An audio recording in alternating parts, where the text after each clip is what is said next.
Detective Comics 939. James Tynion the fourth writing, and Eddie Barrows is back on art for this issue. Yes. Oh boy. Oh my god, I love this book. Okay, There's so before we much. go on, Barrows brought back the portrait style. The For the faded, the certain key muted moments? things. Yeah. Yeah, God, I love that so much. Fucking love it. It's so good. It's such a great storytelling thing because it shows you this is an important moment.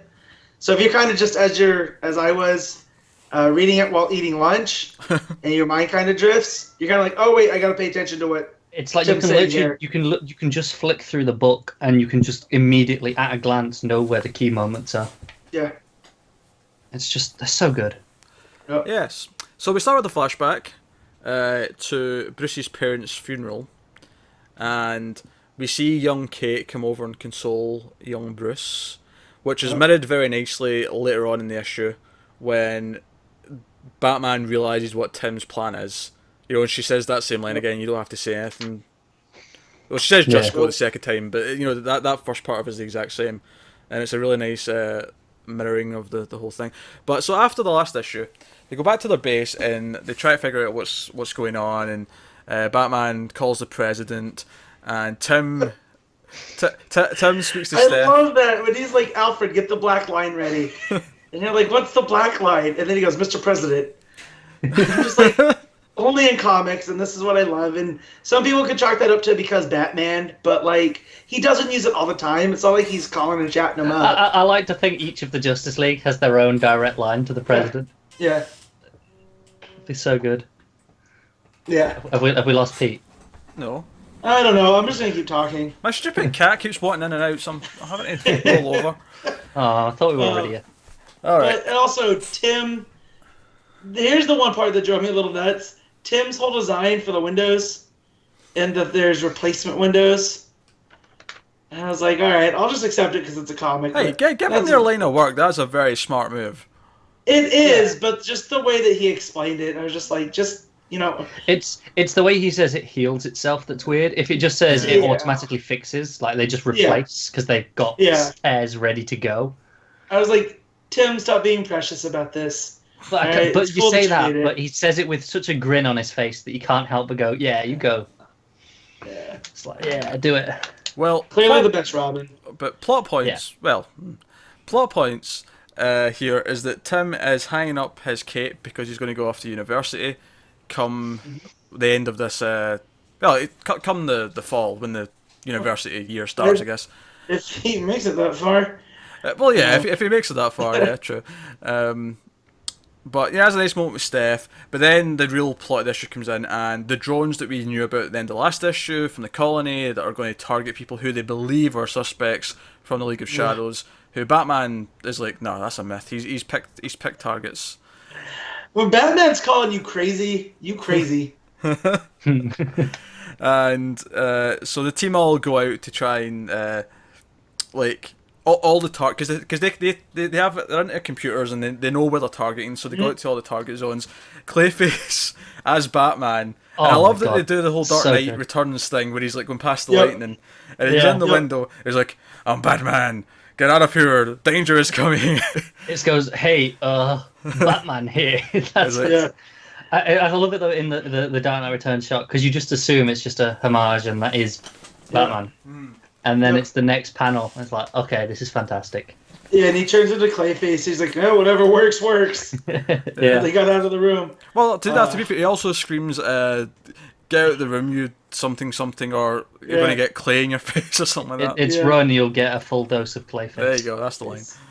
So he's just full on threatening them. He does what he knows. But no, so much fun. Cassie's scene's a little bit interesting. Wherever she goes, she goes in, she hits the light and says, "Right, get out, everyone," in a very obviously few words as possible, as Cass likes to do.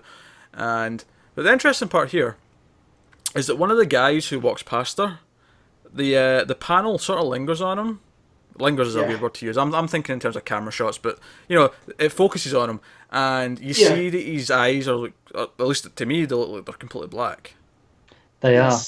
He's definitely emphasized. So I'm wondering if the League of Shadows isn't as Yeah, a myth. that was my inclination. Was he was the target in this area, and it's real. Well, I mean, I said it not last week, but the last issue I said there is no way in hell that we don't get a reveal either this arc or in like 5 arcs time, somewhere in this run, where oh shit, the League of Shadows is actually real. Oh dear, now we have to deal with them. So I guess this is just the seeding of that. Because she's going by orphan now, right? Because I legit thought that was an orphanage at first. Because there's all the bunk beds, and it looks like there's just a bunch of people all in the same room. Yeah, I'm not entirely sure what it is, but they look a bit old to be there. Yeah, I just like how she says help. Like they go, "What are you here for?" And she says help. Yeah. So that was cool.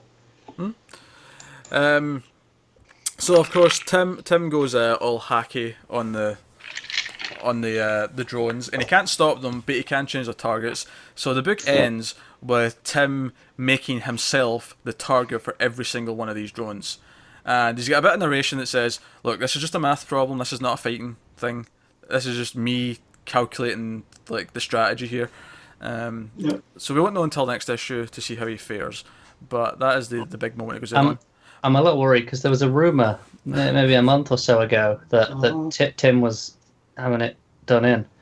And I kind of dismissed it. I was like, nah, come on. Rebirth's going so well. And part of that's the whole return of all these characters and Tim being one of those selling points. Would they really kill him already? So what we've learned is he's great at inventing things, right? And he's great with computers. So there's no Oracle right now or anybody to play that role. So what if he gets injured and becomes a new version of that? He's already in like a watchtower-like facility.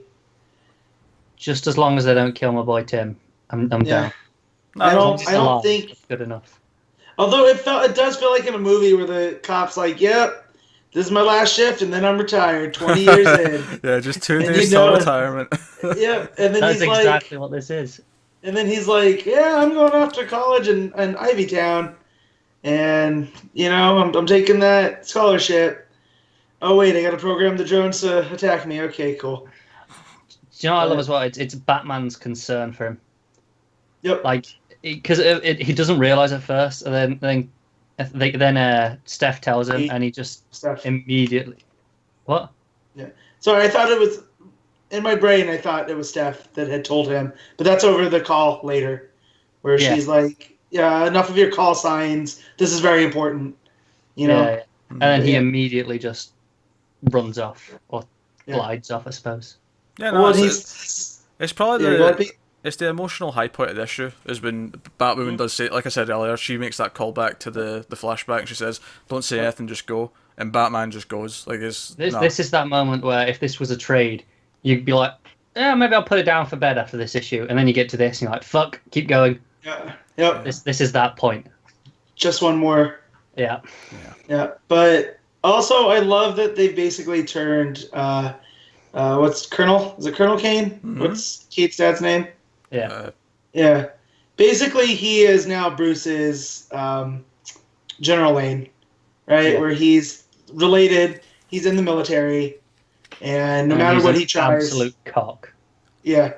So, and I like that. And just again, the black line to the president, and Bruce is like, "Yeah, we have to have a talk about this deep, dark, secret military organization." So, but no, it is the top Batman book. I wouldn't consider Nightwing a Batman book. It's a Bat Family book. But out of this and Batman, or any book that Batman's featured in, this is the crown jewel. It's not even that much of a competition. I mean, the others are good, but this is such a cut above. For me, this is probably the best Rebirth book. It's such a cut above everything. Yeah, I mean that's a popular. I can see that. Yeah, I mean it hasn't got any Superman in it, so obviously you can't say that. But no, I mean I'm just saying like it's between this and Superman. To be fair, it was referenced. Alfred did say, "Do we need to call our friend in Metropolis?" So. Yeah. Again, it's this whole thing in Rebirth. They're not afraid to show Batman knows his limits. Yeah. Well, and I think that whole Batman's a complete badass is thrown out the window now. I don't know if the editing team changed or they're just letting the writers tell the stories they want without, well, no, Batman has to be this. Where there's like, well, no, he is a man. You know, he is the man in the Justice League. So, and I think that's working out to his advantage. So, yeah, I'd agree with that.